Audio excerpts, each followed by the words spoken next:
नमस्कार, म आनन्द नेपाल। आज म शिवका विभिन्न कथाहरू प्रस्तुत गर्ने जमर्को गर्दैछु। अहिलेको कथा शिवको उत्पत्तिको बारेमा छ। त्यसपछि शिवका बारेमा अन्य कथाहरूको चर्चा गर्नेछु। भगवान शिवको तपाईँ हामीको जस्तो आमाको गर्भबाट जन्म भएको होइन, त्यसैले शिवकी आमा नै छैनन्। नजन्मिकन उत्पत्ति हुनुलाई स्वयम्भू अर्थात् आपसे आप उत्पन्न हुनु भनेर भनिन्छ। शिव जस्तै आमा नै नभएका देवताहरूमा विष्णु र ब्रह्मा पनि हुन्। त्यसैले यी त्रिदेवहरू शिव, ब्रह्मा र विष्णु कसैका पनि आमा छैनन् र यिनीहरूको उत्पत्ति कसरी भयो भन्ने विवरण विष्णु पुराणमा उल्लेखित गरिएको छ। कुरा हो धेरै अघिको, लाखौं करोडौं वर्ष अघि पृथ्वीमा जमिन नै थिएन रे, जताततै पानी नै पानी थियो। पूरा ब्रह्माण्ड नै जलमग्न भएको त्यस समयमा जम्मा 3वटा देवता मात्रै थिए रे, ब्रह्मा, विष्णु र महेश्वर। यी त्रिदेव बाहेक न त कुनै देवता थिए, न त कुनै मनुष्य अथवा प्राणी नै थिए। केवल विष्णु जल सतहमा शेषनागको आसन बनाएर पल्टिरहेका थिए। तब उनको नाभिबाट एउटा कमलको फूल प्रकट भयो। त्यही कमलमा भगवान ब्रह्मा प्रकट भएका थिए। त्यस पश्चात ब्रह्मा र विष्णुले सृष्टिको बारेमा कुराकानी गर्न थाले। ब्रह्माले प्राणीको उत्पत्ति गर्ने जिम्मा लिए, अनि त्यसपछि विष्णुले भने प्राणीको पालन र व्यवस्थापन गर्ने जिम्मा लिए। कुराकानीको क्रममा अमर र सदा जीवित रहने प्राणीको निर्माण गरिएमा यो ब्रह्माण्डले धान्न नसक्ने निर्क्युल भयो। प्राणीको संहार गर्न आवश्यक हुने कुरा भयो। ब्रह्माले आफ्नो सृजनाको संहार गर्न नसक्ने बताए। उनले भने त्यो त कन्फ्लिक्ट अफ इन्ट्रेस्ट भन्ने भयो। अनि त्यसपछि पालनकर्ता विष्णुले पनि प्राणीको स्याहार सुसार गर्नुपर्नेमा संहारको पनि जम्मा लिनु उपयुक्त नहुने सल्लाह भयो। त्यसैले न ब्रह्माले संहार गर्ने भए न त विष्णुले गर्ने भए। त्यसपछि निष्कर्ष निकालियो संहारकर्ता कुनै छुट्टै देवता हुनुपर्छ। विष्णु पुराणमा उल्लेख भए अनुसार भगवान शिव विष्णुको निधारको तेजबाट उत्पन्न भएका थिए। विष्णुको निधारको तेजले उत्पन्न भएकै कारण शिव सधैँ योग मुद्रामा नै रहने गर्दछन्। शिव उत्पन्न भएपछि ब्रह्माको काखमा बसेर शिव रुन थाले रे।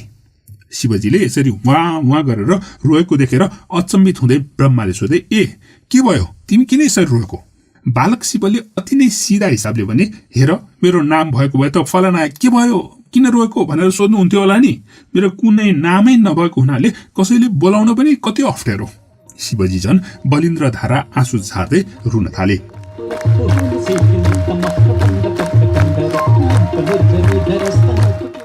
ब्रह्माले सम्झाउँदै भने, अरे नाम ठुलो कुरा होइन के, ठुलो कुरा त कर्म पो हो। शिवजी एकछिन रुन छोडेर सोधे, त्यो कसलाई भनेको? उनी फेरि रुन थाले। ब्रह्माले तिमीलाई त भने, तर उनले सुनेको नसुने गरेर रोइ नै रहे। त्यसपछि फेरि ब्रह्माले नाम त दिनै पर्यो भनेर सोच्न थाले। उता शिवजी घुवा रोइरहेका थिए। हाइट कति रोइरहेको होला भन्ने सोचिरहेका ब्रह्माले उनको नाम नै रुन्चे राख्नु उपयुक्त हुन्छ भन्ने सोचेछन्। अनि रुन्चे अर्थात् रुद्र भनेर उनले नाम राख्ने भएछन्। त्यसपछि उनले भने, ल अब रुनु पर्दैन, तिम्रो नाम रुद्र भयो। नामै रुद्र अर्थात् रुन्चे भनेर राखेपछि शिवजीलाई झन असह्य भयो र झन ठुलो स्वर निकालेर रुन थाले। त्यसैले ब्रह्माले उनलाई दोस्रो नाम पनि दिएछन्, सर्व भन्ने। शिवलाई त्यो दोस्रो नाम पनि चित्त बुझेन रे। त्यसपछि भाव भन्ने नाम दिएका रहेछन्। शिवलाई त्यो भाव पनि कस्तो कस्तो नाम जस्तो लाग्यो, उनलाई त्यो पनि मन परेन।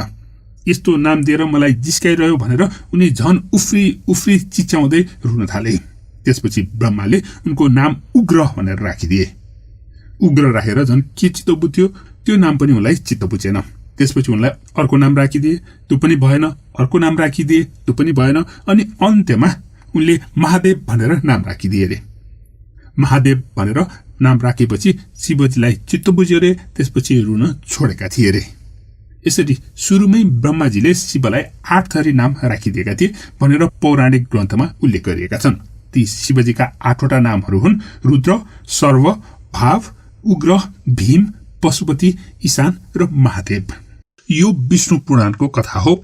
एकपटक भगवान विष्णुको खुट्टाबाट पसिना निस्किरहेको थियो। त्यस पसिनाको थोपाबाट ब्रह्माले देवी गंगाको सृष्टि गरेका थिए। विष्णुको पाउ स्पर्शको कारणले गंगा देवी पवित्र भएकी थिइन्। यस सन्दर्भमा एउटा कथा छ जस अनुसार एक प्रतापी राजा थिए सागर। राजा सागरले जादु तन्त्रबाट 60,000 जना छोराहरू प्राप्त गरेका थिए। यति धेरै छोराहरू भएको राजा सागरले एक दिन देवलोकमा विजय गर्ने सपना देखे। त्यसको लागि उनले एक भव्य यज्ञ गर्ने विचार गरेका थिए। तर त्यस यज्ञको लागि भनेर तयार गरेर राखेको राजा सागरको एउटा घोडा एकाएक हरायो। त्यस घोडालाई ईर्ष्यालु इन्द्रले चोरेका थिए। यसरी घोडा हराएपछि राजा सगरले आफ्ना सबै पुत्रहरूलाई घोडाको खोजीमा पठाए। घोडा खोज्दा खोज्दा त्यस घोडा फेला पर्यो पाताल लोकमा। त्यस पाताल लोकमा एक ऋषि ध्यान गरेर बसिरहेका थिए। त्यही सँगै नै घोडा बाँधिएको थियो। सगरका पुत्रहरूले सोचे कि तिनै ऋषिले त्यस घोडालाई चोरेर गायब बनाएका हुन् भन्ने। त्यसैले ती सगर पुत्रहरूले ऋषिको घोर अपमान गरे। तपस्यारत ऋषिले जब आँखा खोले त उनको अगाडि 60,000 सगर पुत्रहरूले उनलाई गाली गरिरहेका रहेछन्। निकै नै क्रोधित भएका ऋषिको आँखाबाट निस्केको ज्वालाले ती सबै 60,000 पुत्रहरू जलेर त्यही भस्म भए। त्यसपछि सगरका पुत्रहरूको आत्मा भूत बनेर घुम्न लागे, किनभने उनीहरूको अन्तिम संस्कार भएको थिएन। भगीरथले त्यसरी भूत बनेका सगर पुत्रहरू आत्माहरूको मुक्तिको प्रयास गरे। उनले त्यसको लागि गंगालाई पृथ्वीमा ल्याउने प्रण गरे, जसबाट अन्तिम संस्कार गरेर गंगा जलमा प्रवाहित गर्न सकियो भने भट्किएका आत्माहरू स्वर्ग जान सक्नेछन् भन्ने विश्वास थियो। भगीरथले यसको लागि ब्रह्माको घोर तपस्या गरे। ब्रह्मासँग उनले गंगालाई पृथ्वीमा पठाउनको लागि आशीर्वाद मागे। ब्रह्मा प्रसन्न भए र गंगालाई पृथ्वीमा जानको लागि आदेश दिए। तर गंगालाई चाहिँ एउटा समस्या थियो। त्यति उचाइबाट पृथ्वीमा झर्दा पृथ्वीले गंगाको वेग थाम्न सक्दिनन् भन्ने। अनि भगीरथले भगवान शिवलाई निवेदन गरेर आफ्नो खुला जटाहरू गंगाको वेग रोक्नको लागि प्रयोग गर्न अनुरोध गरे। प्रसन्न भएका शिवले गंगाको अविरल धार पृथ्वीमा प्रवाहित हुनको लागि आफ्नो जटाहरू खुलेर रोकिदिए। यसरी पवित्र गंगा पृथ्वीमा बग्न थालिन् र पृथ्वीवासीहरूको लागि धेरै नै श्रद्धाको केन्द्र बनेकी थिइन्। त्यस्तै अर्को कथा प्रस्तुत छ। भगवान शिवको टाउकोमा देखिने चन्द्रमा कसरी भगवान शिवको टाउकोमा गए भन्ने बारेमा अति नै चाखलाग्दो कथा।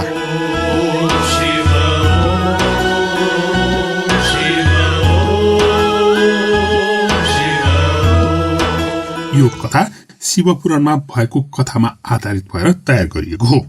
शिवपुराणमा भनिए अनुसार चन्द्रमाले दक्ष प्रजापतिका कन्याहरू विवाहयोग्य भएको थाहा पाएर उनलाई भेट्न भनेर पर्वत हिमालयका पुगेका रहेछन्।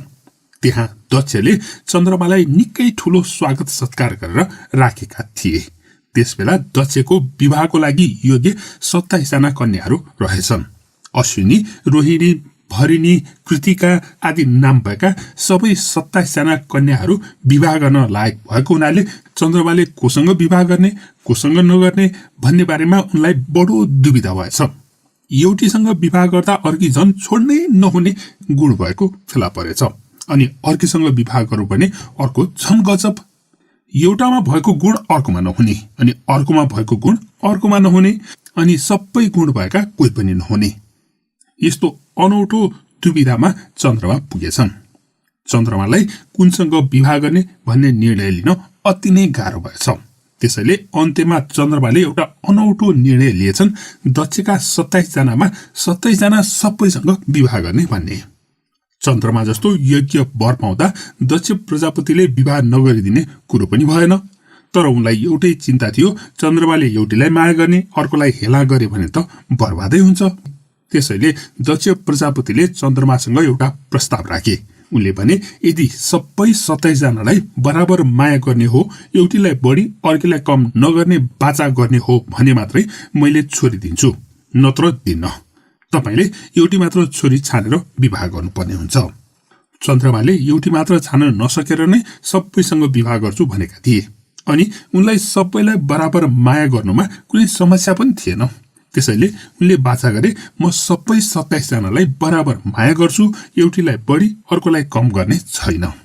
यसरी चन्द्रमाले बाचा गरेपछि दक्ष प्रजापतिले सबै 27 जना छोरीहरूलाई चन्द्रमासँग कन्यादान गरेर बिदा गरे। यसरी चन्द्रमाका 27 जना पत्नीहरू भए। 27 जना पत्नीहरू अनि एक्लो चन्द्रमा। सम्बन्ध कस्तो भयो होला अनुमान गर्न सकिहालिन्छ। आजको जमानामा एकजना पत्नीसँग पनि सम्बन्ध टिकाएर राख्न गाह्रो हुन्छ। दुईजना बिहे गर्नेको त दुई जोइका पोइ कुनापछि रोइ भन्ने उक्ति नै छ। दुईटा बिहे त कानूनले पनि वर्जित गरेको छ। तर त्यो जमानामा कानून सानुन भन्ने हुन्थेन, नियम कानून बनाउने नै देवताहरू थिए। त्यसैले उनीहरूकै हातमा डाडु पन्यो भएको समयमा चन्द्रमाले 27 जनासँग विवाह गरेका थिए, बराबर माया गर्छु भन्ने बाचा गरेर। तर बाचा गर्ने एउटा कुरा भयो, बाचा पूरा गर्नु अर्कै कुरा। सोचे जस्तो भनेको जस्तो के हुन्थ्यो? एकै पत्नीलाई त कहिले कम कहिले बढी ठाकठुक नोकझोक चलिरहन्छ भने चन्द्रमाका 27 जना पत्नीहरूलाई बराबर माया गर्नु असम्भव नै थियो। कालान्तरमा चन्द्रमाले सबै 27 जना पत्नीहरूलाई समान हिसाबले माया र सम्मान गर्न सकेनछन्। भएछ के भने चन्द्रमालाई रोहिणी विशेष रूपमा मन परेछ। रोहिणीले पनि चन्द्रमालाई औधी माया गर्दै रहेछिन्। यसरी चन्द्रमा र रोहिणीको विशेष सम्बन्ध भन्दा उनका अरू पत्नीहरू ढाड र रिसले आगो हुँदा रहेछन्। पहिला त चन्द्रमासँग यो बारेमा उनीहरूले कुरा पनि गरेछन्।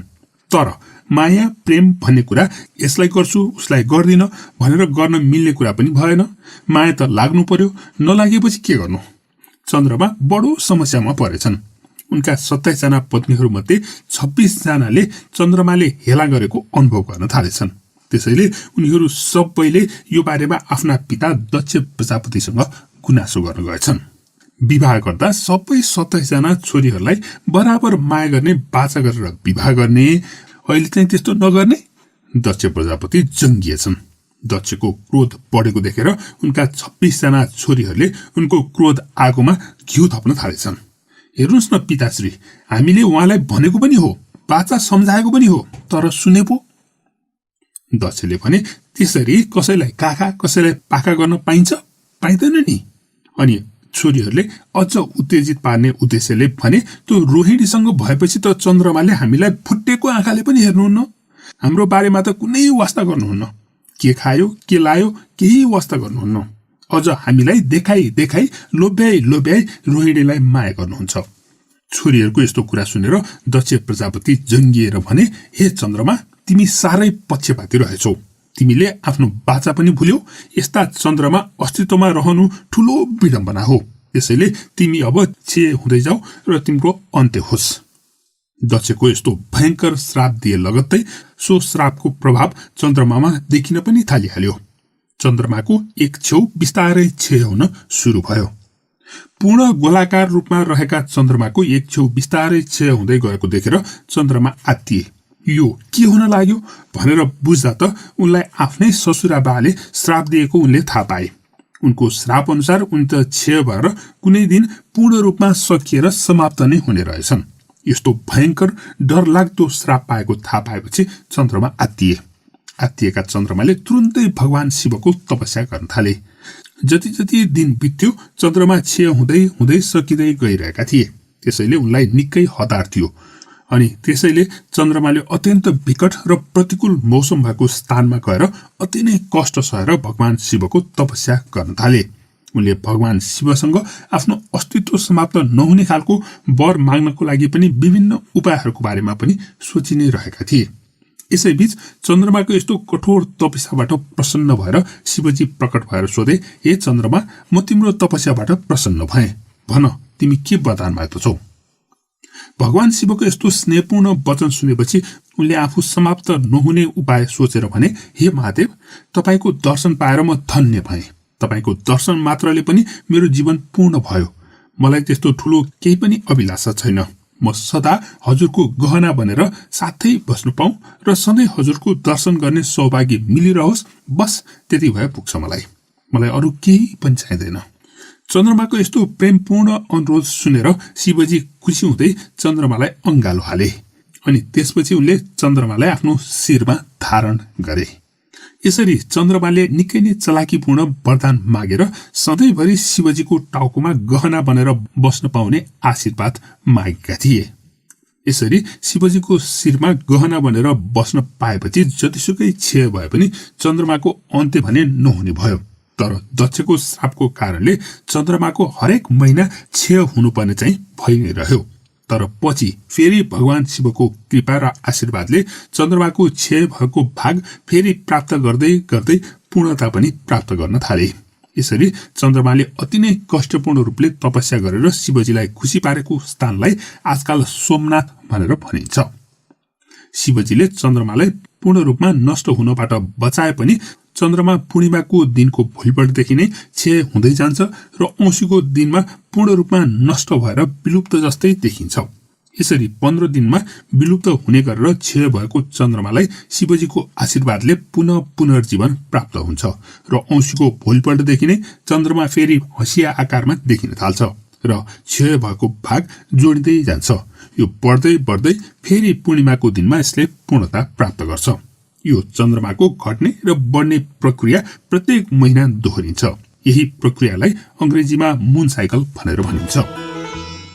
प्रस्तुत छ हलेसी महादेवको साथसाथै भस्मासुर र मोहिनी स्वरूपको कथा। पौराणिक कालमा एक असुर थियो शकुनी, अनि त्यस शकुनीको एकजना छोरा थियो वृकासुर भन्ने। वृकासुरले विश्वमा आफू सबैभन्दा शक्तिशाली बन्ने इच्छा गरेर एक कठोर तपस्या गरेका थिए भगवान शिवको नाममा। वृकासुरको त्यस्तो कठोर तपस्याबाट भगवान शिव प्रसन्न भएर उनको सामु उपस्थित भए अनि शिवले उनलाई भने, हे वृकासुर, म तिम्रो तपस्याबाट प्रसन्न भए, तिमी के वर माग्छौ माग। त्यसपछि वृकासुरले भन्यो, महादेव, मलाई कहिले पनि मर्नु नपर्ने वरदान दिनुहोस्। वृकासुरको यस्तो असम्भव माग सुनेर भगवान शिव अप्ठ्यारोमा परे, किनकि उसले मागेको सो वर सृष्टिको नियम विपरीत हुने भएको हुनाले उनले दिन मिल्ने खालको वर थिएन। त्यसैले शिवले यो कुरा प्रश्न पार्दै भने, हे वृकासुर, तिमीले सृष्टिको नियम उल्लङ्घन नहुने गरेर अर्को कुनै वर माग, म अवश्य पनि दिनेछु। वृकासुरले त्यसपछि केही क्षण सोच्यो र भन्यो, महादेव, मलाई त्यस्तो शक्ति दिनुहोस् जसको कारण मैले जसको टाउकोमा हात राखेँ ऊ भस्म होस्। यस्तो वरदान मागेपछि भगवान शिवले वृकासुरलाई वरदान दिँदै भने, तथास्तु वृकासुर, अब तिमीले जसको टाउकोमा हात राख्यो त्यो भस्म भएर जानेछ। त्यसैले छोएरै भस्म बनाउन सक्ने शक्तिशाली असुरको नाम वृकासुर नभएर भस्मासुर हुनु पो उचित हुन्छ होला। वृकासुरलाई भगवान शिवले दिएको नाम खुबै मन पर्यो। उसले अट्टहास गर्दै आफ्नै हातलाई हेर्दै भन्यो, धन्यवाद महादेव, धन्यवाद। साँच्ची नै यी मेरा हात त्यति शक्तिशाली भए त कसैको टाउकोमा छुने बित्तिकै भस्म बनाउन सक्ने? शिव भगवानले भने, हो, अब ती हातले टाउकोमा छोएरै भस्म बनाउन सक्छन्। नयाँ नाम पाएको भस्मासुरले भन्यो, यो नाम मलाई खुबै मन पर्यो महादेव, भस्मासुर। तर यी हातले छुँदैमा भस्म हुन्छ भन्ने कुराको परीक्षण पनि त गर्नु पर्यो। यसो गरौँ, म अब तपाईँकै टाउको छोएर तपाईँले दिएको वरदानले काम गर्छ कि गर्दैन भनेर परीक्षण गर्छु। शिवजीले भने, हे भस्मासुर, मलाई नै भस्म गरेर तँलाई के फाइदा? भस्मासुरले अट्टहास गर्दै भन्यो, पार्वती महादेव, पार्वती, तपाईँ नभएपछि पार्वती मेरी हुन्छन्, खै परीक्षण गरिहालौँ न। यति भन्दै उसले महादेवको टाउको छुन खोज्यो। आफैले दिएको वरदानले आफैलाई आपतमा पारेपछि शिवजी त्यहाँबाट भागे। तर भस्मासुरले के छोड्थ्यो, पछि लखेट्न थाल्यो। शिवजीलाई पर्नु फसाद पर्यो। आफैले आफ्नै खुट्टामा बन्चोरो हानेको जस्तै भयो। उनलाई आफ्नै वरदान खाँडो भयो। यसरी भस्मासुरले भस्म गराइदिने डरले महादेव भाग्दै भाग्दै जाँदा हलेसी पुगेका थिए रे। यसरी भाग्दा उनले हलेसी डाँडालाई फोडेर चट्टानभित्र प्रवेश गरेर त्यहीभित्र अलप भएका थिए रे। त्यस लगत्तै शिवजी भाग्दा भाग्दै भगवान विष्णुसँग सहारा माग्न पुगे। भगवान विष्णुले वृकासुरलाई सिध्याउने उपाय रचेर उनी एउटा सुन्दरी भेषमा भस्मासुरको अघिल्तिर हलेसीमा प्रकट भएका थिए रे। आफ्नो मोहिनी रूपमा अनेक कटाक्ष गर्दै उनले भस्मासुरलाई भनिन्, ए सुन्दर असुरराज, कथा हो यस्तो हतार हतार? अद्वितीय सुन्दरी मोहिनी आफ्नो अघिल्तिर देख्ने बित्तिकै 3 छक परेको भस्मासुरले फुर्ती लगाउँदै भन्यो, भगवान महादेवले वरदान दिएर मेरो नाम भस्मासुर राखिदिनु भएको छ। यो शक्तिको परीक्षण शिवजीमाथि नै गरौँ भनेर मैले उहाँलाई पछ्याउँदै थिएँ, तिमीले रोकिदियो। अब तिमी जस्ती सुन्दरीलाई यसको परीक्षण के गर्नु? तिमी त मेरी रानी हुन लायक सुन्दरी रहेछौ। लजाएर मधुर मुधुर मुस्कान छर्दै मोहिनीले भनिन्, नाइ, मलाई त डर लाग्यो। भस्मासुरले भने, तिमी डराउनु पर्दैन सुन्दरी, म त तिमीले जे भन्यो त्यति गर्न तयार छु।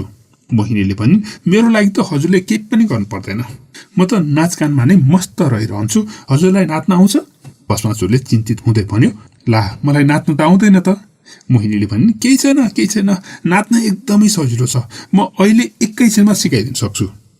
मोहिनीको रूपले मोहित भएका भष्मासुर मक्क परेर नाच्न सिक्न तयार हुने भयो। मोहिनी रूपी सुन्दरीले भष्मासुरको अघिल्तिर अलिकति नृत्य गरिन् र भष्मासुरलाई त्यसो गर्न भनिन्। एकछिन उनीबाट आँखा नहटाई भष्मासुरले जसरी नाच भन्यो त्यसरी नाच्न थाल्यो।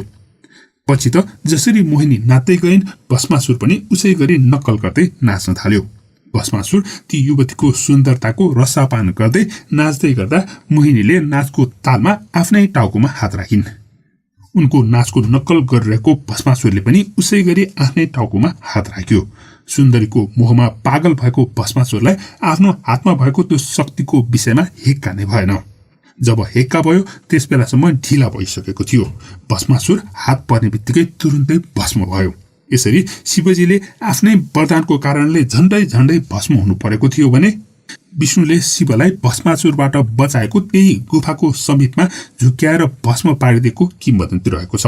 अझ यसको अवशेष अझै पनि भैरव गुफामा छ भनेर जनविश्वास रहेको छ। त्यसैले त्यस गुफालाई भस्मासुर गुफा पनि भन्ने गरिन्छ। त्यस्तै अर्को एउटा किम्वदन्ती पनि छ, जस अनुसार महादेव हलेसी महादेव गुफाबाट पाताल छिरेर लुकेर बाँचेका थिए रे। अनि सुखसागर नाम गरेको एक पुरातन कृतिमा लेखिएको अर्को कथा अनुसार भगवान विष्णुले यो सबै कुरा थाहा पाएर भस्मासुरलाई आफ्नो अर्कै मोहजालमा पारेर भस्म गरेको छुट्टै कथा पनि रहेको छ। यो दोस्रो कथामा विष्णु मोहिनी अवतार नभएर विष्णु अर्कै साधुको भेष धारण गरेर उपस्थित भएका थिए भनेर लेखिएको छ। साधुले भस्मासुरलाई यस्तो हतारिएर कहाँ जान लागेको भनेर सोधेका थिए। भस्मासुरले पनि सबै कुरा साँचो बताउँदै उसले आफ्नो वरदानको परीक्षण गर्न शिवजीलाई नै खोजिरहेको बताएको थियो। ती साधु भस्मासुरको कुरा सुनेर हाँस्दै भने, भस्मासुर नाम त गजब राम्रो हो, तर वरदान सुनेर चाहिँ मलाई हाँस उठ्यो। भस्मासुर अचम्मित हुँदै सोध्यो, किन नि, शिवको वरदानमा के खराबी छ र? उसले भस्मासुरलाई मोहजालमा पार्दै भन्यो, त्यस्तो गाँजा भाङ धतुरो खानेर श्मशानमा बस्ने शिवको कुरामा पनि कसैले विश्वास गर्छ? त्यस्ता बहुलाले दिएको न त श्राप लाग्छ न त वरदान नै सत्य हुन्छ। अब भने भस्मासुर साँच्चीकै कन्फ्युज भयो। उसमा शिवजीको वरदान पाएर आएको खुसीमाथि कालो बादल लागेको जस्तो भयो। सबै चिन्तामा बदलियो। त्यसपछि योगी रूपमा रहेका भगवान विष्णुले फस्ल्याङ फुस्लुङ पारेर शिवले दिएको वरदान असत्य नै हो भन्ने निश्चित बनाइदिए। उनले दिएको वरदान असत्य हो, कामै नगर्ने झुटो हो भनेर बताइदिए। भस्मासुरलाई यो वरदान झुटो हो भन्ने पारेपछि उनले भने, नपत्याए आफ्नै टाउकोमा हात राखेर त हेर।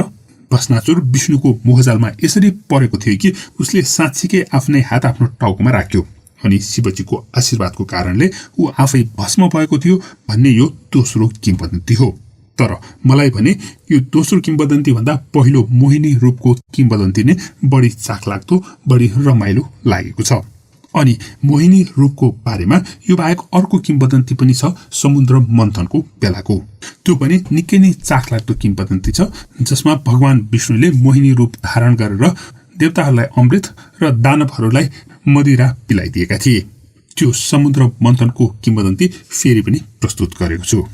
यो कथा त्यस बेलाको कथा हो जुन बेला समुद्र मन्थन भएको थियो।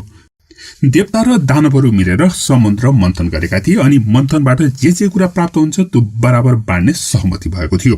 तर जब समुद्र मन्थनबाट असल कुराहरू निस्के, ती असल कुरा आफैले हडप्न खोज्ने विभिन्न चलखेलहरू भएका थिए। मोहिनी रूप त्यही चलखेलको एक परिणाम थियो। भगवान विष्णुले देवता र दानवहरूले समुद्र मन्थन गरेर निस्केको अमृत दानवहरूलाई मात्र नदिई देवताहरूलाई बाँड्नको निमित्त एक अति नै सुन्दर स्त्री रूप धारण गरेका थिए। त्यही मोहिनी रूप धारण गरेका विष्णुले देवताहरूलाई अमृत पान गराइदिए भने दानवहरूलाई भने झुक्क्याएर मदिरा पान गराइदिए। यसरी उनले देवताहरूको कल्याण गरेको कुरा पुराणहरूमा लेखिएको छ। पछि विष्णु भगवानले शिवलाई पनि आफ्नो मोहिनी रूपको दर्शन गराएका थिए भन्ने निकै नै चाखलाग्दो कथा रहेको छ। एक समयको कुरा हो, देवराज इन्द्र ऐरावत हात्तीमा चढेर ऋषि दुर्वासाको छेउमा आइपुगेका थिए। दुर्वासाले उनलाई सम्मान गरेर भगवान शिवले उनलाई दिएको विशेष माला इन्द्रलाई अर्पित गरेका थिए। इन्द्रले सो माला सम्मानपूर्वक लिएर आफ्नो वाहन ऐरावतको सुनमा राखिदिएका थिए। तर ऐरावतले भने त्यो माला भुइँमा फ्याँकिदियो। यसले दुर्वासाको रिसको पारो चढ्यो। त्यसै त रिसा भनेर चिनिएका दुर्वासाको रिस एक्कासी बढेपछि उनले इन्द्र र सम्पूर्ण देवताहरूलाई आफ्नो सम्पूर्ण सामर्थ्य, शक्ति र सौभाग्य गुमाओस् भनेर श्राप दिए। यो घटनापछि देवताहरूको शक्ति क्षीण भएर गयो र उनीहरू शक्तिशाली रहेनन्। त्यही मौका छोपेर दानवहरूले देवताहरूलाई आक्रमण गरे। राजा बलिको नेतृत्वमा दानवहरूको शक्तिशाली फौजले देवताहरूलाई पराजित गरिदियो र सम्पूर्ण ब्राह्मण्डमा आफ्नो कब्जा जमायो। यसरी हारेका देवगणहरू सहयोगको याचना गर्दै भगवान विष्णुको शरणमा गए। दानवहरूले युद्धमा जितिसकेका थिए र देवताहरूको शक्ति र सामर्थ्य पनि कम भएको थियो ऋषि दुर्वासाको श्रापको कारणले। त्यसैले भगवान विष्णुले उनीहरूलाई कूटनीतिको उपाय सिकाएर पठाए। उनले दानवहरूसँग युद्ध गर्नको साटो कूटनीतिक खेल खेल्न सुझाव दिएका थिए। यसरी देव र दानव दुवै शक्ति मिलेर समुद्र मन्थन गर्ने र सो मन्थनबाट प्राप्त हुने अमृतलाई दुवै पक्षले मिलेर भोग गर्ने भन्ने विषयमा दुवै पक्ष सहमत भए। तर भगवान विष्णुले भने अमृत प्राप्त भएपछि सो अमृत दानवलाई नदिएर देवताहरूलाई मात्र दिने भनेर भनेका थिए। तर यो कुरा दानवहरूलाई भने थाहा थिएन। त्यसैले सम्झौता अनुसार समुद्र मन्थनको लागि मन्दरा पर्वतलाई मदानी बनाउने निर्णय भयो। डोरीको रूपमा डोरी जस्तै बासुकी नागको नेति बनाइयो।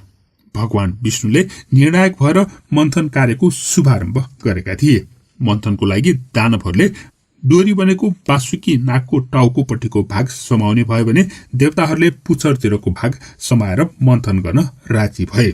मन्दरा पर्वतलाई समुद्रमा राख्दा पहाड पानीभित्र डुब्न थाल्यो। त्यस पहाडलाई उतार्नको लागि भनेर विष्णुले कुर्म अवतार धारण गरेर सो पर्वतलाई आफ्नो पछाडि अड्याइदिए। यसरी पहाड अडियो अनि बासुकी नागले त्यस पर्वतलाई पेरेर बसे। समुद्र मन्थनको क्रममा तानिने बासुकी नागलाई ठूलो कष्ट हुन्थ्यो र श्वासमा र फुवाफुवा हुन्थ्यो। यसरी बासुकीको मुखबाट बाफ निस्किरहेको थियो। बासुकीको मुखबाट निस्किरहेको त्यस बाफमा उसको मुखभित्र रहेको विषको मात्रा पनि मिसिएको थियो। यसरी निस्किएको त्यो विषालु बाष्पले टाउकोपट्टि रहेर मन्थन गरिरहेका दानवहरूमाथि संक्रमण गर्यो। पुच्छारपट्टि रहेका देवताहरूलाई भने त्यस्तो कुनै समस्या भएन। अमृत पाउने इच्छाले देवता र दानवहरू मिलेर गरेको समुद्र मन्थनबाट अमृत मात्र नभएर अरू धेरै चिजहरू पनि निस्किएका थिए। सुरुमै अमृतको सट्टा अति नै विषालु कालकुट विष पो निस्कियो। उक्त विषालु कालकुट विषले समुद्र मन्थनमा लागेका देव र दानवहरू सबैलाई जलाउन थाल्यो र त्यति मात्र नभएर ब्रह्माद्वारा सृष्टि भएको सारा संसार नै ध्वस्त पार्ने खतरा पनि बढ्यो। कालकुट विष फैलिँदै गएपछि देव र दानवहरू दुवै आत्तिन थाले। यो विषको समस्या उनीहरू कसैले पनि समाधान गर्न सकेनन्।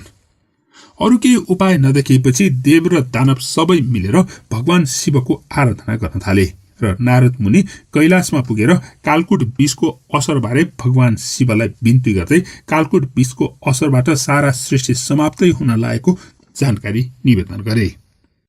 उनले कालकुट विषलाई थानको लगाइदिन शिवजीलाई अनुरोध गरेका थिए। नारद मुनिले भनेको भनाइमा पार्वतीले पनि समर्थन गरिन्।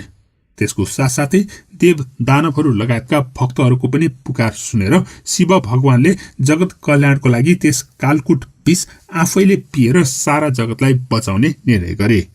त्यस्तो भयंकर डरलाग्दो कालकुट विषलाई शिवले आफैले पिइदिएपछि त्यस विषको प्रभावले शिवको घाँटी अति नै पोल्न थाल्यो।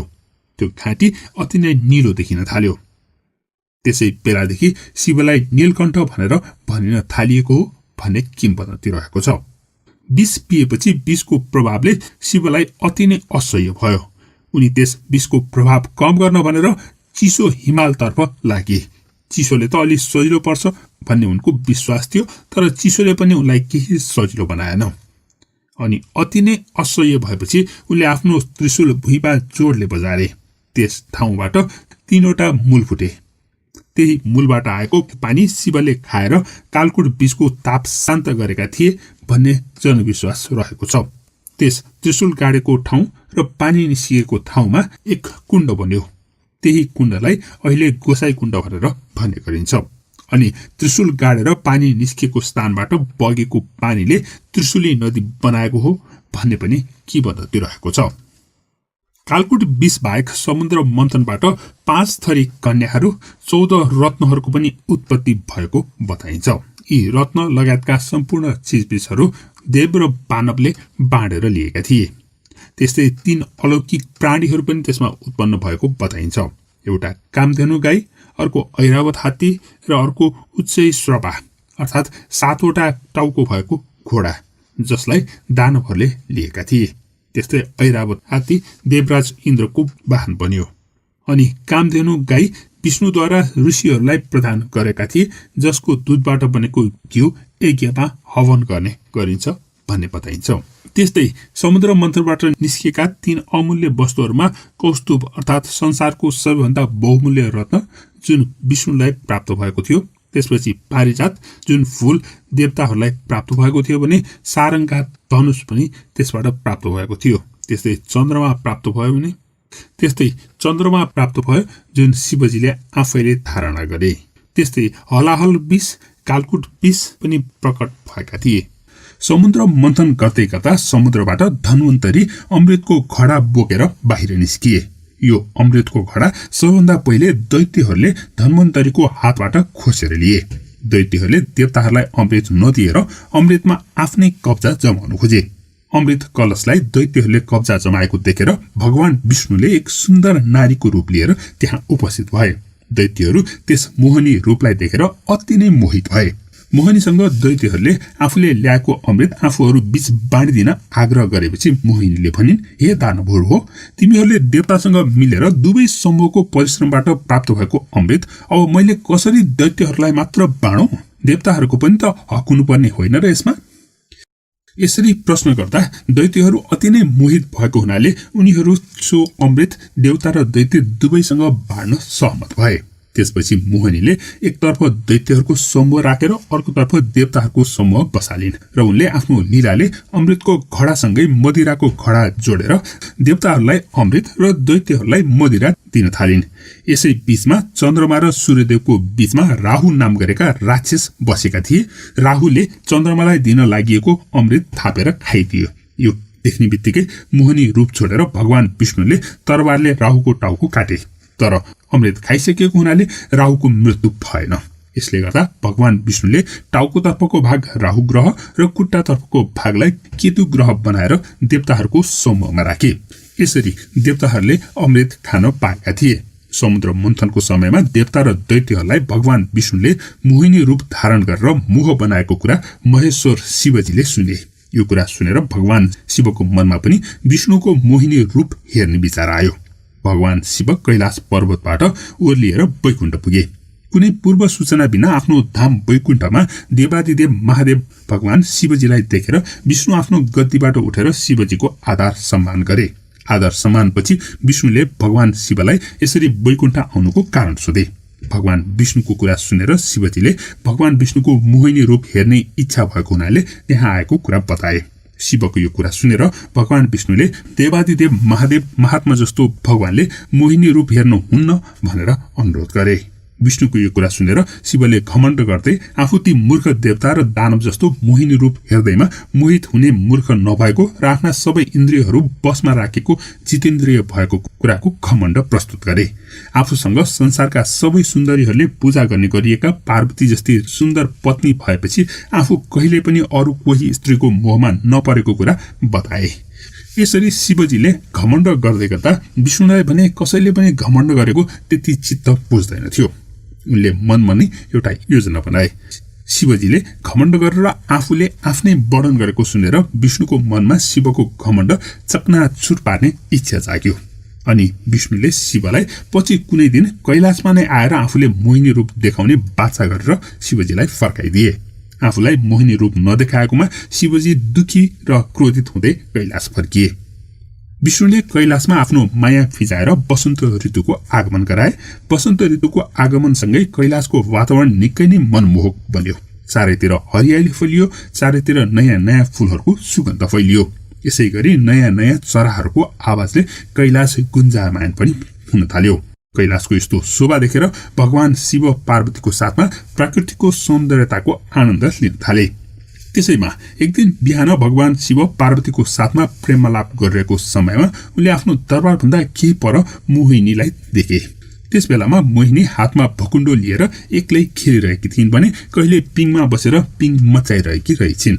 यस्तो सुनसान कैलाशमा अकस्मात परिवर्तन भएको प्राकृतिक सौन्दर्यताले मोहित भएका शिवले मोहिनीको रूप देख्ने बित्तिकै उनी पनि निकै नै मोहित भए। त्यसपछि शिवजीले पार्वतीलाई पनि केही नभनेर सुटुक्क त्यहाँबाट उठेर मोहिनी भएको ठाउँमा पुगे अनि त्यसपछि उनले त्यहाँ पुगेर मोहिनीको लीला हेर्न थाले। शिव मोहिनीको रूपमा निकै नै मोहित भएर मोहिनीको रूपलाई एकहोरो हेरेर बसिरहेको बेलामा अकस्मात आफूलाई केही पनि नभनिकन उठेर गएका शिवजीलाई पछ्याउँदै पार्वती पनि शिवको पछि पछि लागेर पुगिन्।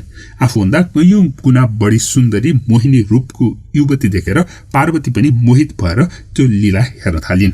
मोहिनी शिवजीलाई आफ्नो सामु आएको केही थाहा पनि नपाएको जस्तै गर्दै भकुण्डो खेलिरहेकी थिइन्। यसरी खेल्ने क्रममा भकुण्डो उफ्रेर शिवजी भएको ठाउँमा पुग्यो र शिवजीले भकुण्डो हातले समाते।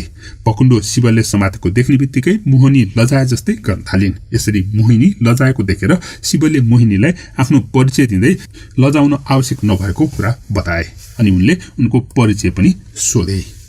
शिवको कुरा सुनेर मोहिनीले लजाउँदै आफ्नो भकुण्डो माग्ने नाटक गरिन्। मोहिनीको रूप देखेर आफ्नो सबै कुराहरू बिर्सेका शिवले मोहिनीलाई नाना थरी भनेर फकाउन थाले।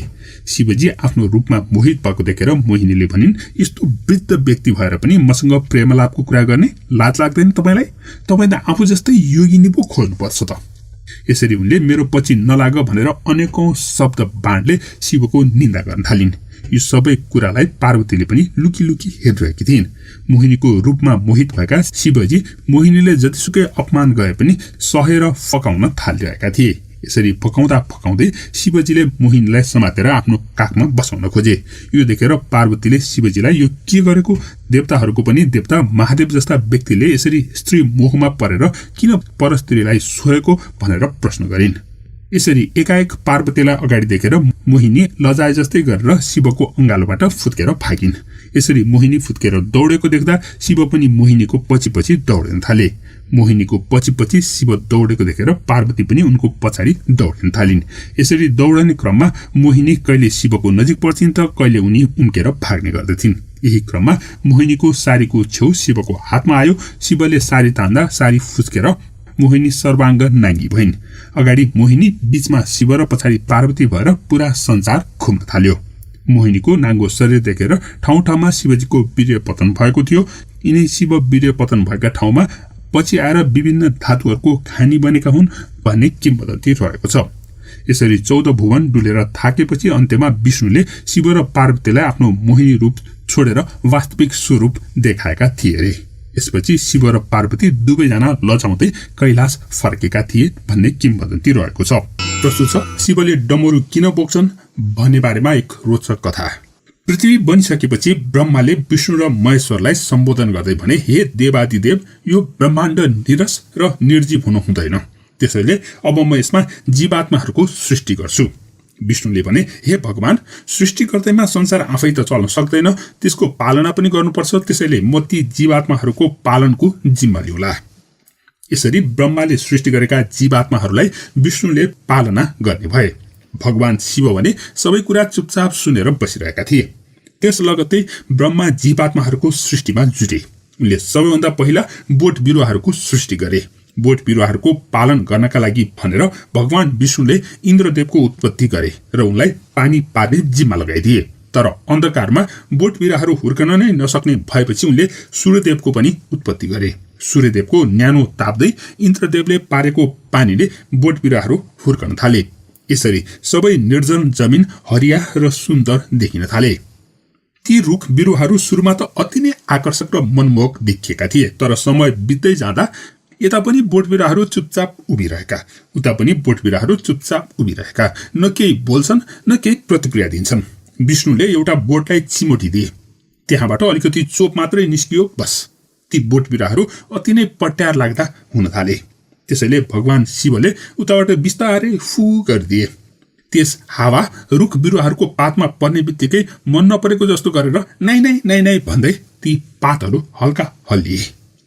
रुख बिरुवाहरूलाई मन परे पनि नपरे पनि विष्णु र ब्रह्मा दुवैजनालाई भने यो दृश्य खुबै मन पर्यो।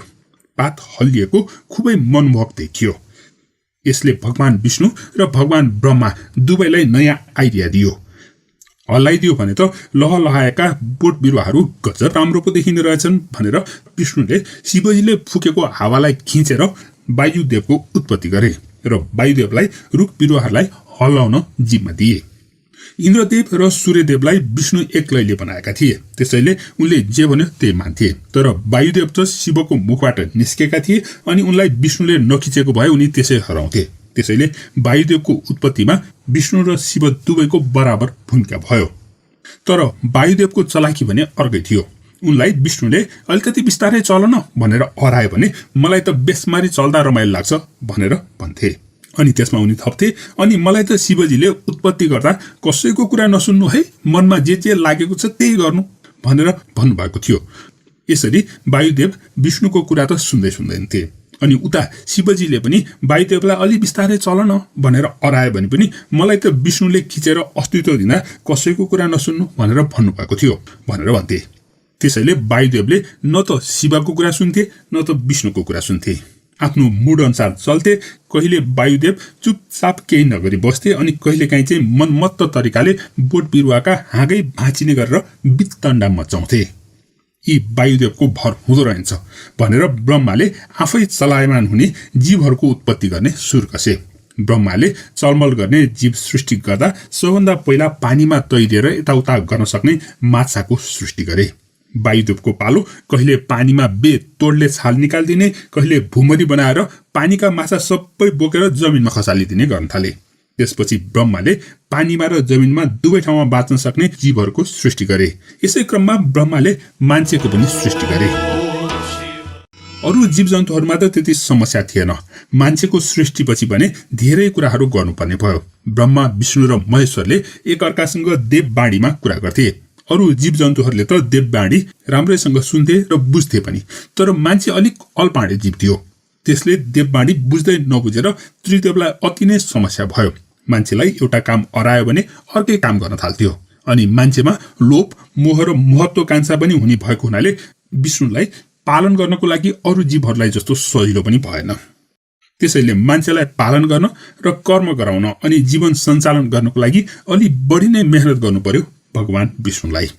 उनले मान्छेको काम र रहर अनुसार विभिन्न खालका देवगणहरूको पनि उत्पत्ति गराउनु पर्ने भयो। जस्तो कि मान्छेलाई बाँच्नको लागि धन सम्पत्ति पनि चाहिने भएको हुनाले धन सम्पत्तिको जिम्मा चाहिँ उनले आफ्नै अर्धाङ्गिनी देवी लक्ष्मीलाई लगाइदिए।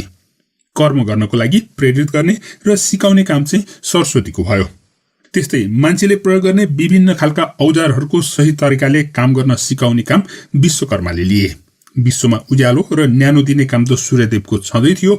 पानी पार्ने जिम्मा पनि इन्द्रदेवकै थियो। यसरी सबै कामहरू विभिन्न डिपार्टमेन्टमा बाँडिएकै जस्तै गरेर वर्गीकृत गरिएका थिए। डिपार्टमेन्टको म्यानेजर भनेकै जस्तै देवगणहरूले त्यसलाई सञ्चालन गर्न थाले। तीमध्ये देवी सरस्वतीको डिपार्टमेन्ट थियो शिक्षा, ज्ञान, बुद्धिको बारेमा। मानिसहरूलाई बुद्धिको अभिवृद्धि गर्नको लागि अनि खेलकुद, नृत्य, गायन र वाद्यवादन गरेर मनोरञ्जन गर्ने आदि विभिन्न कामहरू निर्धारण गरिएको थियो सरस्वतीको लागि। त्यसैले देवी सरस्वतीले एक हातमा ज्ञानको स्रोत पुस्तक धारण गरिन्, अर्कोमा विज्ञान र सङ्गीतको साधन वीणा धारण गरिन्। त्यस्तै ध्यान र मानसिक स्वास्थ्यको लागि एक हातमा माला धारण गरेकी सरस्वतीले एक औँखरा पानी पनि धारण गरेकी थिइन्, जुन ज्ञानको भण्डारको रूपमा पनि हेरिन्छ। त्यसपछि सरस्वतीले ब्रह्माले गरेको सृष्टिलाई वीणा मार्फत ध्वनि दिइन्। त्यो ध्वनि अति नै सुमधुर र प्रेरणादायी पनि थियो। ध्यान, कर्म र आध्यात्मको संमिश्रण रहेको सो ध्वनि थियो। एकदमै मनमोहक र शान्त थियो। यो सङ्गीत वायुदेव निराएको बखत स्थिर रहने तलाउ जस्तो निश्चल र निष्कलङ्क थियो। भगवान ब्रह्मा र विष्णु मन्त्रमुग्ध भएर त्यस शान्त मनमोहक सङ्गीतको श्रवण गरिरहेका थिए। यसरी श्रवण गर्दा गर्दै ब्रह्मा र विष्णु निदाउनै खोजेको देखेपछि एक्कासी भगवान शिवले 14 पटक डमरू बजाउँदै नृत्य गर्न थाले। यसरी त्यस डमरूले शान्त तलाउमा एक्कासी ढुङ्गा फालेर छाल बनाइदिएको जस्तो भयो। जीवको एकहरो गतिमा उतार चढाव ल्याइदियो, संगीतमा सुर प्रदान गर्यो।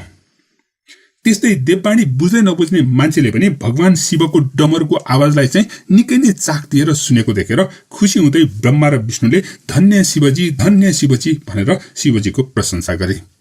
उनीहरूले मान्छेलाई के आदेश दिनु पर्यो भने डमरुकै जस्तो आवाज निकालेर दिने निर्णय गरे।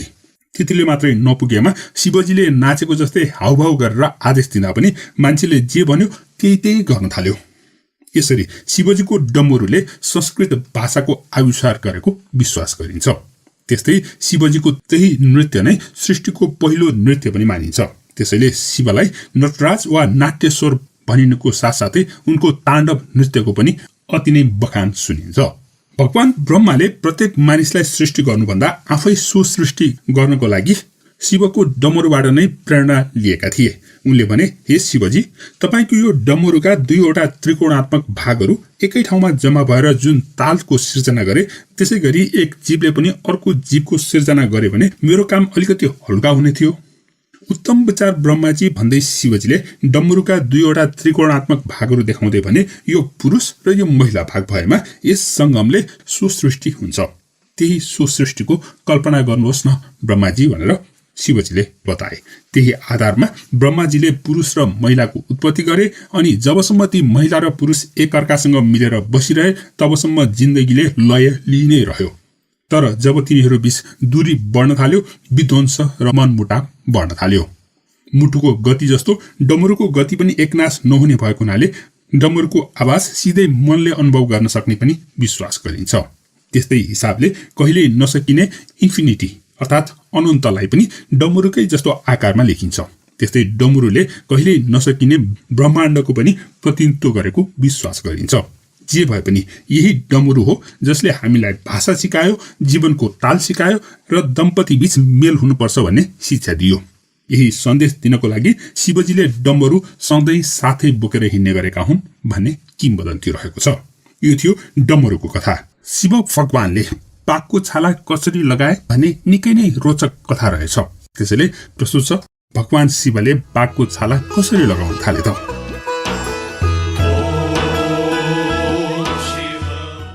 भगवान शिव एक वैरागी देवताको रूपमा चिनिन्छन्। सांसारिक वस्तुहरू केही पनि नचाहिने आफ्नै सुरमा मस्त रहने शिवजीलाई वस्त्रको आवश्यकता कहिल्यै पनि महसुस भएन। हुन त सुरमा संसार निर्जन थियो, वस्त्रको आवश्यकता पनि थिएन। त्यसैले भगवान शिव पनि निर्वस्त्र नै घुम्ने गर्दथे। कैलाशको चिसोमा समेत वस्त्रको आवश्यकता महसुस नगरेका शिवलाई न्यानो हुनको लागि पनि वस्त्र चाहिने कुरा पनि भएन। एक समयको कुरा हो, भगवान शिव विश्व भ्रमणको लागि निस्किएका थिए। सदा चाहिँ उनी निर्वस्त्र नै घुमिरहेका थिए। खासमा शिवलाई आफूले वस्त्र पहिरिनु पर्छ भन्ने जानकारी पनि थिएन। उनी आफ्नै सुरमा बेपरवाह मस्त घुमिरहेका थिए। तर अहिले शिवजीका जति पनि चित्रहरू उपलब्ध छन् ती सबैमा शिवजीले कि त बाघको छालाको वस्त्र लगाएको अवस्थामा देखाइएको हुन्छ भने कि त उनी बाघको छालामाथि विराजमान भएको अवस्थामा देखाइएको हुन्छ। सधैँ निर्वस्त्र नै घुम्ने शिवजीले आखिर किन र कहिलेबाट बाघको छालाको वस्त्र लगाउन थाले भन्ने प्रश्न उठ्न सक्छ। त्यस प्रश्नको जवाफ दिन यो शिव पुराणमा उल्लेख गरिएको कथा प्रस्तुत छ। पौराणिक कालमा भगवान शिव विश्व भ्रमणमा निस्केका थिए र त्यसै क्रममा उनी एक जंगलमा पुगे। त्यही जंगलमा ऋषि मुनिहरूको वासस्थान पनि थियो। ऋषि मुनिहरू सपरिवार सुखसँग बसिरहेका थिए। ऋषिहरू दिनभर भिक्षाटन गर्न, वन विहार गर्न बाहिर निस्कने गर्थे भने ऋषि पत्नीहरू घर सम्हाल्ने गर्दथे, घरको हेरचाह गर्ने गर्दथे। उनीहरू एकै ठाउँमा जम्मा भएर भलाकुसारी पनि गर्ने गर्दथे। यस्तैमा एक दिन उनीहरू एक ठाउँमा बसेर भलाकुसारी गरिरहेको बेलामा भगवान शिव त्यही जंगलको बाटो भएर हिँड्दै थिए। आफ्नै सुरमा हिँडिरहेका शिवलाई ऋषि आश्रमको बारेमा वास्ता पनि थिएन र परवाह पनि थिएन। ऋषि पत्नीहरू भलाकुसारी गरिरहेको बेलामा एक ऋषि पत्नीले आफ्ना सखीहरूलाई सतर्क गराउँदै भनिन्, हेर न सखीहरू हो, मैले कहिल्यै नदेखेको यो कस्तो मान्छे हिँडिरहेको छ, अनि हेर न उसको शरीरमा त एक टुक्रा वस्त्र पनि छैन। यति भन्दै ती ऋषि पत्नी खित्का छोडेर हाँस्न थालिन्। उनका सखीहरूले पनि उनले देखाएको युवा शिवतर्फ हेर्दै हाँस्न थाले। अर्की ऋषि पत्नीले हाँस्दै भने, हे सखी हो, तिमीहरू मध्ये कसको ऋषि यति आकर्षक छन्? एउटी अर्की ऋषि पत्नीले सिरियस हुँदै भनिन्, कहाँ हुनु, हाम्रा ऋषिहरू सबै जप ध्यानले खिएका छन्। यतिको आकर्षक हुने भए त जीवन नै अर्कै हुन्थ्यो नि। अनि त्यसपछि अर्की ऋषि पत्नीले पनि होमा हो मिलाउँदै भनिन्, हो त, मलाई त यी दिव्य पुरुषलाई एकचोटि भेट्न पो मन लाग्यो। यति भन्नासाथ उनी निर्वस्त्र शिवजीको पछि लागिन्। त्यसपछि अर्की ऋषि पत्नीले म पनि आउँछु पर्ख भन्दै पछि लागिन्। उनको पछि अर्की ऋषि पत्नी पनि अनि अर्की ऋषि पत्नी पनि गरेर सबै ऋषि पत्नीहरू भगवान शिवको पछि लागे। तर दिव्य वेगमा हिँडिरहेका भगवान शिवलाई भेट्टाउनु भने सजिलो थिएन। अघि अघि शिवजी पछि पछि ऋषि पत्नीहरू हिँडिरहेको एउटा अनौठो दृश्य देखियो। केही क्षणपछि ऋषिहरू घर फर्के, तर उनीहरूले आफ्ना पत्नीहरू घरमा देखेनन्। सबैले आफ्ना पत्नीहरू कहाँ गए भनेर निकै नै तनावमा रहेका ऋषिहरू एकै ठाउँमा जम्मा भएर कहाँ गएर खोज्ने भनेर सल्लाह गर्न थाले। यस्तैमा पशु पन्छीसँग दोहोरो संवाद गर्न सक्ने एक ऋषिले एक पन्छीलाई सोधे, हे पन्छी, हाम्रा पत्नीहरू कहाँ गए, तिमीहरूलाई थाहा छ? पन्छीले भन्यो, एक निर्वस्त्र युवक यही बाटो हिँडिरहेका थिए। उनको आकर्षक रूप देखेर मोहित भएर सबै ऋषि पत्नीहरू उनीहरूको पछि पछि लागेका छन्। यसरी निर्वस्त्र घुमेर आफ्ना पत्नीहरूलाई भड्काएको देखेर ऋषिहरूलाई हुनसम्म रिस उठ्यो। उनीहरू पनि दिव्य गतिमा पन्छीले देखाएको दिशातिर ऋषि पत्नीहरूलाई पछ्याउँदै गए। बाटामा उनीहरूले शिवप्रति मोहित भएर पछि लागिरहेका ऋषि पत्नीहरूलाई फेला पारे। त्यसपछि उनीहरूको अघि अघि हिँडिरहेका त्यस निर्वस्त्र युवकलाई पनि देखे। उनीहरूले त्यसरी निर्वस्त्र हिँड्ने भगवान शिव हुन् भन्ने चाहिँ चिनेनन्। शिवसँग क्रोधित भएका ऋषिहरूले उनीहरूको आश्रम नजिक निर्वस्त्र घुमेर आफ्ना पत्नीहरूलाई मोहित पार्ने त्यस निर्लज्ज युवकलाई त्यत्तिकै जान दिनु हुँदैन भन्ने सोचे। उसलाई त्यत्तिकै छोडेमा उसले यसै गरी अन्य युवतीहरूलाई पनि भ्रष्ट पार्न सक्छ भन्ने निष्कर्ष निकाल्दै ऋषिहरूले उसलाई सजाय दिने निर्णय गरे र उसलाई जालमा पार्ने उपाय सोचे। त्यस युवक हिँडिरहेको बाटोमा ऋषिहरूले एउटा ठूलो खाडल खनेर जाल थापे। शिवजी हिँड्दै हिँड्दै सोही जालमा परे। त्यसपछि ऋषिहरूले जंगलबाट समातेर ल्याएको अति नै हिंस्रक र डरलाग्दो बाघ शिवजीलाई खाओस् भन्ने मनाशयले त्यही खाडलमा हालिदिए। खाल्डोमा एकछिनसम्म घमासान भयो अनि अन्त्यमा शिवजीले त्यही बाघको छाला पहिरिएर बाहिर निस्के। त्यस्तो डरलाग्दो बाघलाई सजिलै मारेर छाला काटेर पहिरन सक्ने पक्कै पनि साधारण मान्छे होइन भन्ने त्यसपछि बल्ल ऋषिहरूमा आशंका भयो। शिव पुराणमा भनिए अनुसार त्यस पश्चात शिवजीले बाघको छालाको आसनमा बस्नुको साथसाथै बाघकै छालाको पहिरन लगाउन थालेका हुन्। यो थियो निर्वस्त्र घुम्ने शिवजीले कसरी बाघको छालाको वस्त्र लगाउन थाले भन्ने कथा। प्रस्तुत छ शिवलाई बेलपत्र किन चढाइन्छ र मान्छे कसरी शाकाहारी भयो भन्ने एक रोचक कथा। यो कुरा हो धेरै अघिको। एकजना शिकारी जंगलमा शिकार खेलिरहेको थियो। त्यस्तैमा उसले एउटा हरिण भेटेछ। उसले त्यस हरिणलाई जिउँदै समातेर त्यसलाई बाँधेर आफ्नो घरतिर लग्दै थियो। घरमा लगेर उसले त्यस हरिणलाई काटेर खाने विचार गरेको थियो। त्यस हरिणलाई घिसारेर लग्दै गर्दा उसले मान्छेकै आवाजमा बोल्न थाल्यो रे, पक्नुहोस् दाइ पक्नुहोस्, मलाई किन यसरी घिसारेर लग्न लाग्नु भएको हो? त्यो मान्छे अचम्मित भयो रे। उसले कहिले पनि बोल्ने हरिण भने देखेको थिएन। अनि एकछिन अचम्मित भए पनि उसले साँचो कुरा नै हरिणलाई भनेछ, तँलाई म घरमा लगेर काटेर खान्छु। मेरा जहान छन्, केटकेटी छन्, तिनलाई पनि खुवाउँछु। शिकारीको यस्तो कुरा सुनेर हरिणले भन्यो, तपाईका जहान छोराछोरी जस्तै मेरा पनि जहान र छोराछोरी छन्। हरिणको कुरा सुनेर शिकारीले भन्यो, परिवार त तिम्रा पनि होलान्, तर प्रकृतिले मान्छेलाई हरिणको मासु खानु हुने बनाएको छ। हरिणले मान्छेको मासु खाँदैन, त्यसैले यसमा मेरो केही पनि दोष छैन। त्यस शिकारीको कुरा सुनेर हरिणले पनि यो कुरा स्वीकार गर्दै भन्यो, दैवले हामीमाथि ठूलो अन्याय गरेको छ। यसमा तिमी मान्छेहरूको केही दोष छैन। त्यसैले म तिम्रो आहारा बन्न जान राजी छु, तर एकचोटि मलाई मेरो परिवारसँग बिदा लिने त मौका देऊ न। जिन्दगीमा कहिले पनि हरिणले मान्छेको जस्तो गरेर बोलेको नसुनेको त्यस शिकारीले मनमा नै सोच्यो, मान्छेले पो धोका दिन्छन् त, यो त सुधो जनावर हो, यसले के धोका देला र? धोकै दियो भने पनि पहिलोचोटिको धोका शिक्षा नै हुन्छ।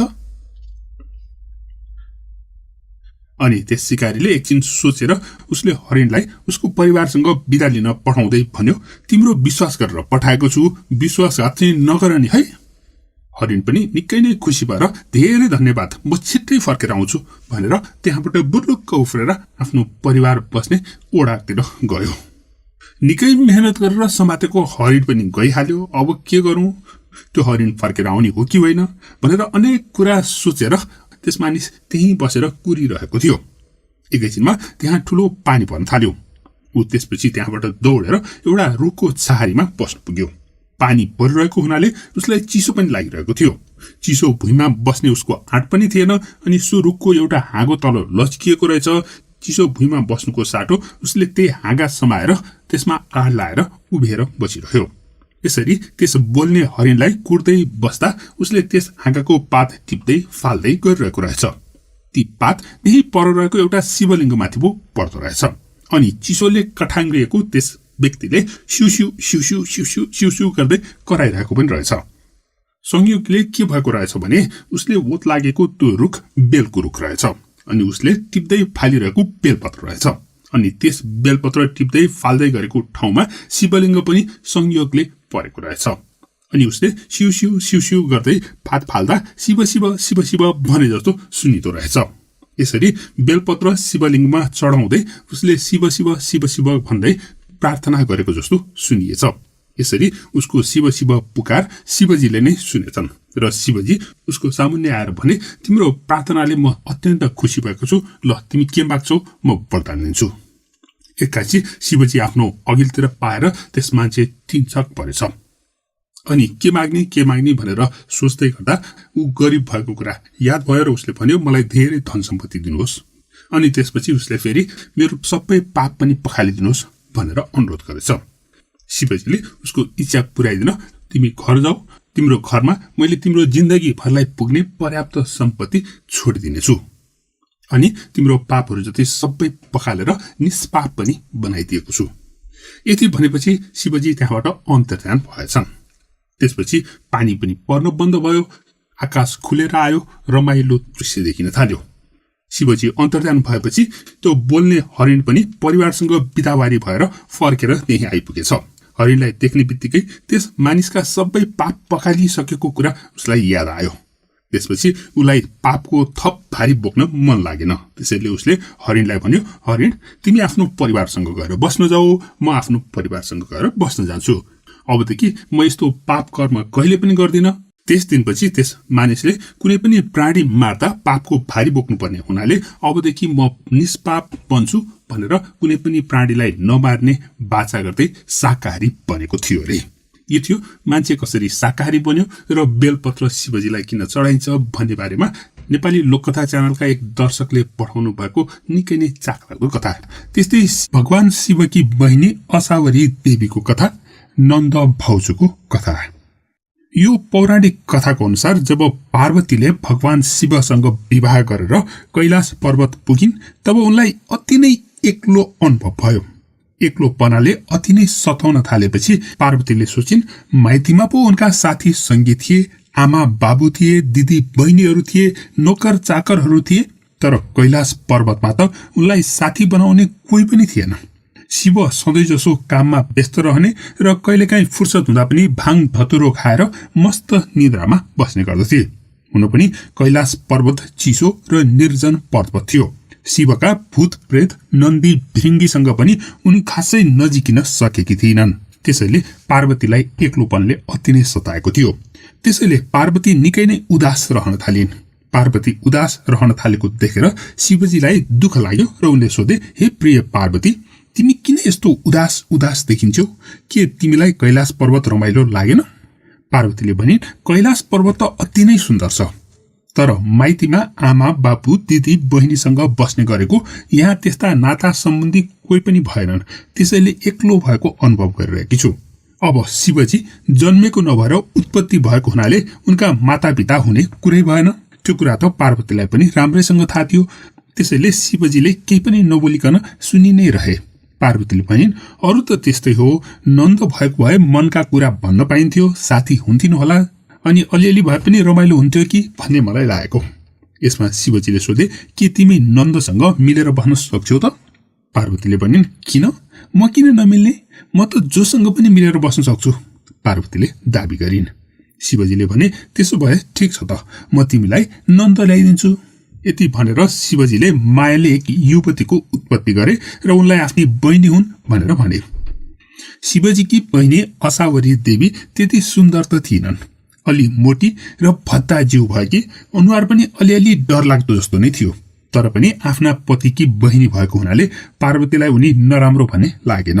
तर असावरी देवीलाई भने पार्वती त्यति राम्रो लागेन। आफ्ना दाजु त्यस्तो देवको पनि देव महादेवको यस्तै फिस्टी पार्वतीसँग किन विवाह गरेको होला भनेर उनले सोच्न थालिन्। भन्न त उनले केही पनि भन्नन्, तर उनको व्यवहार भने त्यति सुखद भएन। एकैछिनमा असावरी देवीले आफूलाई भोक लाग्यो भनेर भन्न थालिन्। त्यसपछि पार्वतीले नन्दको भोक शान्त गर्नको लागि निकै नै मिठो मिठो पकवान तयार गरिन्। तर ती सबै पकवान खाइसक्दा पनि उनको भोक भने मरेको थिएन। त्यसपछि उनले अरू पकवान बनाइन् र खान दिइन्। खाना खाइसकेपछि ती नन्द असावरी देवीलाई आफ्ना दाजुलाई जिस्क्याउन मन लाग्यो। अनि उनले पार्वतीलाई आफ्नो फुटेको खुट्टाको चिरिएको भागमा लुकाएर राखिन्। पार्वती त्यस चिरिएको ठाउँमा अति नै सकस मानेर अड्केर बसिराखिन्। शिवजी फर्केर आए। शिवजी फर्केर आउने बित्तिकै खै पार्वती भनेर सोधे। असावरी देवी कितित हाँस्न थालिन्। शिवजीलाई थाहा भइहाल्यो यो उनै असावरी देवीको बदमासी हो भन्ने। खै पार्वतीलाई छिटो बाहिर निकाल भनेर उनलाई कराए। त्यसपछि उनले खुट्टाबाट पार्वतीलाई बाहिर निकालिदिइन्। खुट्टाको कापमा निसासिएर बस्दा बस्दा आत्तिएकी पार्वती बाहिर निस्किने बित्तिकै उनले क्रोधित भएर शिवजीलाई भनिन्, यो नन्द ठिक रहन्छ भन्दै जङ्गिइन्। त्यसपछि शिवजीले असावरी देवीलाई विवाह गरेर टाढा पठाइदिए भन्ने किम्वदन्ती रहेको छ। यही घटनापछि नै नन्द भाउजू बीचको मिलाप हुन छोडेको हो भन्ने किम्वदन्ती रहेको छ। यो थियो शिवजीको बहिनी अर्थात् पार्वतीको नन्दको कथा असावरी देवी। अनि शिव सम्बन्धी कथाहरू विस्तारै प्रस्तुत गर्ने क्रममा शिवको घाँटीमा बेरिएको नागको एउटा छुट्टै कथा छ। शिवको घाँटीमा सधैँ बेरिरहने नाग बासुकी नाग हो। खासमा विष्णुको सैया बनेका शेषनाग छन् नि, ती शेषनागका भाइ हुन् बासुकी नाग। बासुकी नागको छुट्टै रमाइलो कथा छ, त्यसबारेमा पछि चर्चा गरौँला।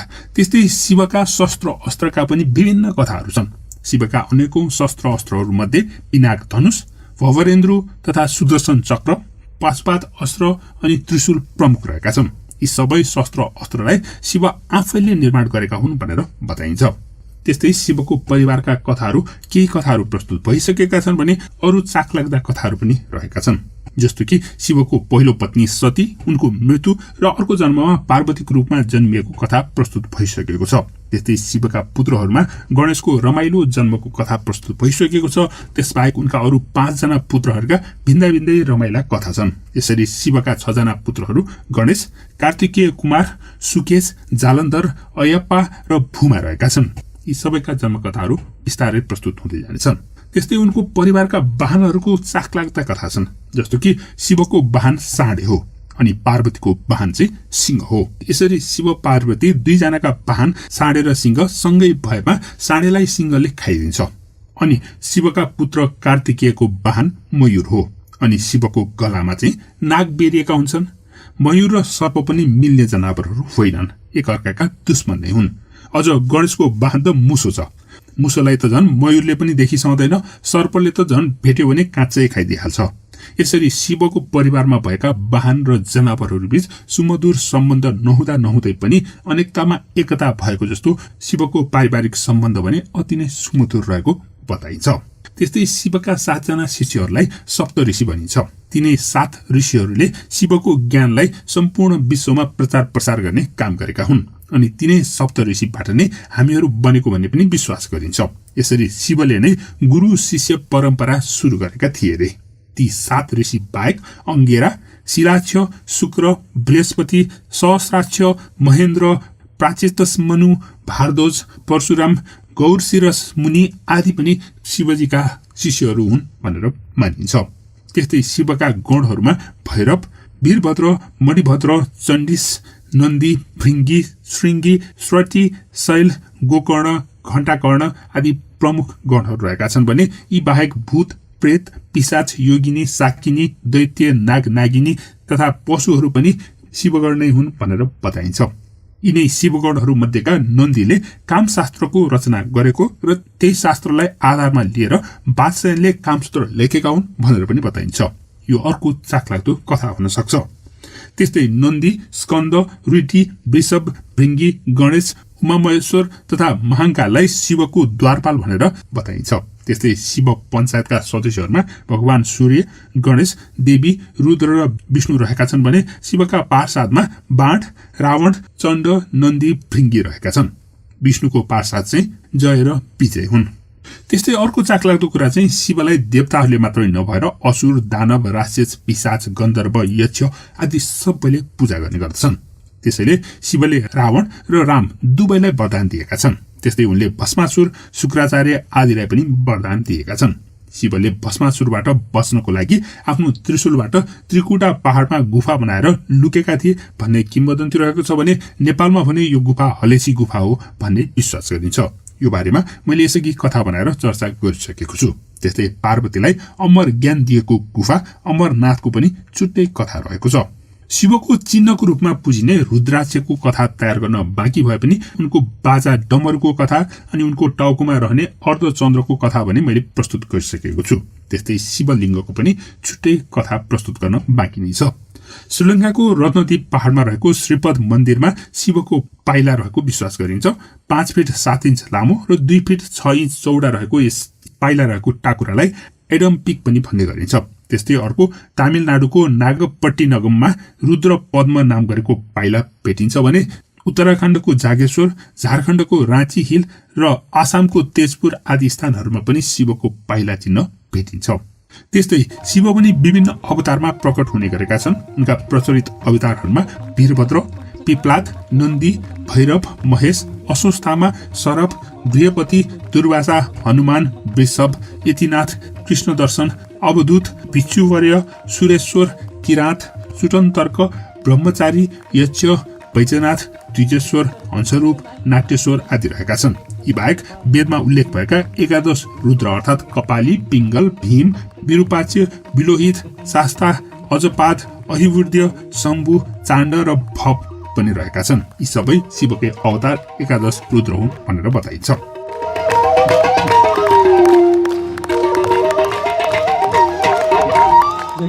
त्यस्तै गोसाईकुण्ड र त्रिशूलीको कथा पनि शिवसँग सम्बन्धित नै रहेको छ। समुद्र मन्थन गर्दा निस्किएको कालकुट विष पिएपछि डाहाले छटपटिएका शिव रसुवामा पुगेपछि त्रिशूल प्रहार गरेको, त्रिशूल प्रहार गर्दा निस्किएको पानी तलाउ बनेको र त्यसको पानी खाएपछि उनको डाहा कम भएको विश्वास गरिन्छ। अहिले उक्त तलाउलाई गोसाईकुण्ड भनिन्छ भने त्यही तलाउबाट निस्केको नदीलाई त्रिशूली भनिन्छ। त्यस्तै शिवजीको घर कैलाशको बारेमा पनि छुट्टै चर्चा परिचर्चा गर्नुपर्ने हुन्छ, किनकि त्यसको ठिक माथि स्वर्गलोक रहेको र त्यसको ठिक मुनि पाताल लोक रहेको विश्वास गरिन्छ। पातालमा विष्णु भगवान लामो समयसम्म रहने गरेको अनि स्वर्गलोकमा माथि ब्रह्मा बस्ने गरेको विश्वास गरिन्छ। शिवलाई सोमबारको दिन, प्रदोष व्रतको दिन र साउन महिनामा पनि व्रत लिनु राम्रो मानिन्छ भने महाशिवरात्रिको दिन शिवको ठूलो आराधना गर्ने गरिन्छ। अब शिवरात्रिको बारेमा छोटो चर्चा। शिवरात्रिको बेलामा पशुपति क्षेत्रमा छुट्टै रौनक छ। महाशिवरात्रिलाई उल्लासमय बनाउन भनेर पशुपति क्षेत्रमा भित्ता भित्तामा भगवानका चित्र कोरेर आकर्षक रूपमा सजाउनुको साथसाथै रङरोगन गरेर पशुपति क्षेत्रलाई चिटिक्क पारिएको बताइएको छ। यो वर्ष पशुपति क्षेत्र विकास कोषले पशुपति क्षेत्रका खाली भित्ताहरूमा भगवान शिव, पार्वती लगायतका देवी देवताहरूको चित्र बनाएर सम्पूर्ण पशुपति क्षेत्रलाई झिलिमिली बनाइएको बताएको छ। अहिले शिवरात्रिकै लागि भारत, मलेसिया लगायतका विभिन्न देशहरूबाट झण्डै 2000 साधु सन्त आउने बताइएको छ। त्यस्तै शिवरात्रिको बेलामा टेन्टहरू हाल्नुको साथसाथै साधु सन्तको लागि भोजनको व्यवस्था पनि मिलाइएको बताइएको छ। यही महाशिवरात्रि आउन लागेको अवसरमा यहाँलाई शिवरात्रिको धेरै धेरै शुभकामना छ। तपाईको शुभकामना कमेन्टमा लेख्नुहोला। धन्यवाद।